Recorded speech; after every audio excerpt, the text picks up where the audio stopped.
Miyerkules, Nobyembre 24, 2021. Miyerkules, nang-34 na linggo sa karaniwang panahon.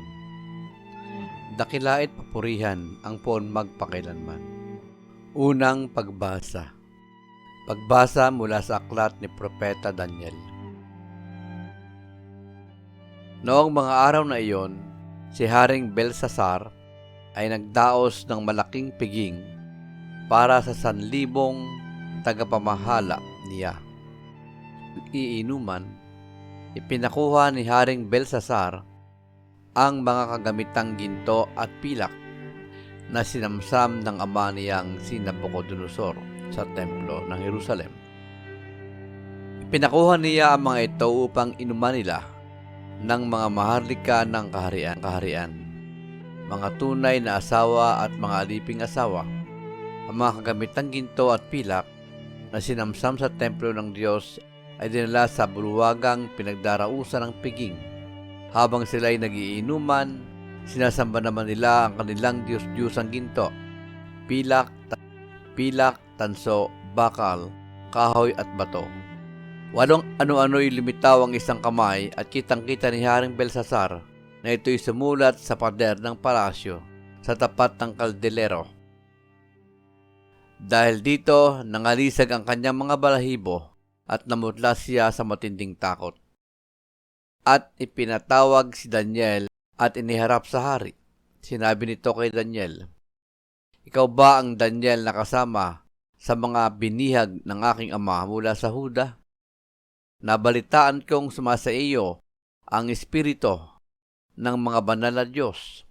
May pambihirang talino araw at kaalaman. Nabalitaan ko na marunong kang magpaliwanag ng mga bagay na tulad nito at mahusay kang lumutas ng mga palaisipan. Ngayon, kung mababasa mo at may paliliwanag ang sulat na ito, pararamtan kita ng purpura, kukwintasan ng ginto at gagawing pangatlong tao sa kaharian." Sinabi ni Daniel sa hari, "Mahal na hari, huwag na po ninyo akong bigyan ng anuman. Ibigay na ninyo sa iba ang sinasabi ninyong gantimpala. Babasahin ko na po lamang at ipaliliwanag ang sulat." Nagpanang Panginoon, pinakuha ninyo ang mga kagamitan sa kanyang templo at ginamit sa inuman.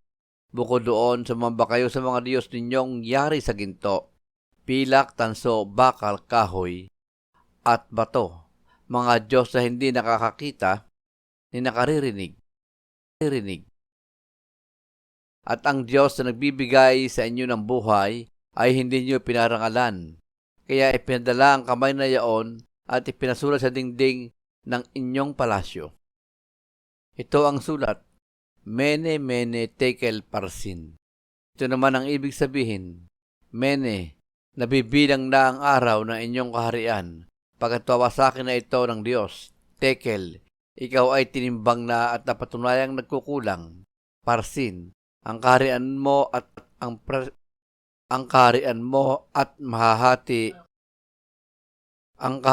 ay mahahati at ibibigay sa Media at Persia. Ang salita ng Diyos. Salmong Tugunan. Dakilait papurihan ang poon magpakailanman.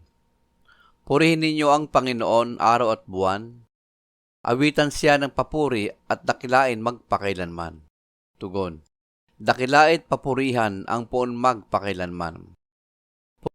Purihin ninyo ang Panginoon, mga bituin sa langit. Awitan siya ng papuri at dakilait magpakailanman. Tugon. Dakilait papurihan ang poon magpakailanman. Purihin ninyo ang Panginoon, mga ulan at hamog. Awitan siya ng papuri at dakilain magpakailanman. Tugon. Dakilait papurihan ang poon magpakailanman. Purihin ninyo ang Panginoon, lahat ng hanging umiihip sa sandaigdigan. Awitan siya ng papuri at dakilain magpakailanman. Tugon. Dakilait papurihan ang poon magpakailanman. Purihin ninyo ang Panginoon, apoy at init. Awitan siya ng papuri at dakilain magpakailanman. Tugon. dakilait papurihan ang poon magpakailanman. Purihin ninyo ang Panginoon, nakapapasong init at matinding lamig. Siya ng papuri at dakilain magpakailanman. Tugon, dakilait papurihan ang poon magpakailanman. Alleluia, alleluia, alleluia. Manatili kang matapat hanggang iyong kamatayan, pagkat buhay aking bigay. Alleluia, alleluia. Mabuting balita. Ang mabuting balita ng Panginoon ayon kay San Lucas.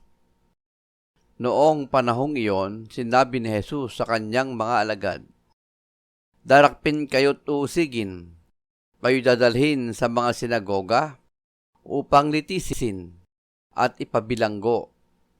At dahil sa akin ay ihaharap kayo sa mga hari at mga gobernador. Ito ang pagkakataon ninyo upang magpatotoo tungkol sa akin.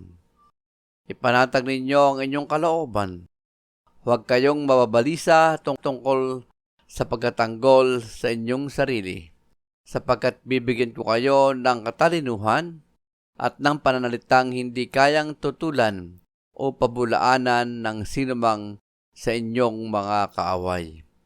Ipagkakanulo kayo ng inyong mga magulang, mga kapatid, mga kamag-anak, at mga kaibigan, at ipapapatay ang ilan sa inyo. Kapuputan kayo ng lahat dahil sa akin. Ngunit hindi mawawala ni isang hibla ng inyong buhok. Sa inyong pagtitiis ay tatamuhin ninyo ay na walang hanggan. Ang mabuting balita ng Panginoon.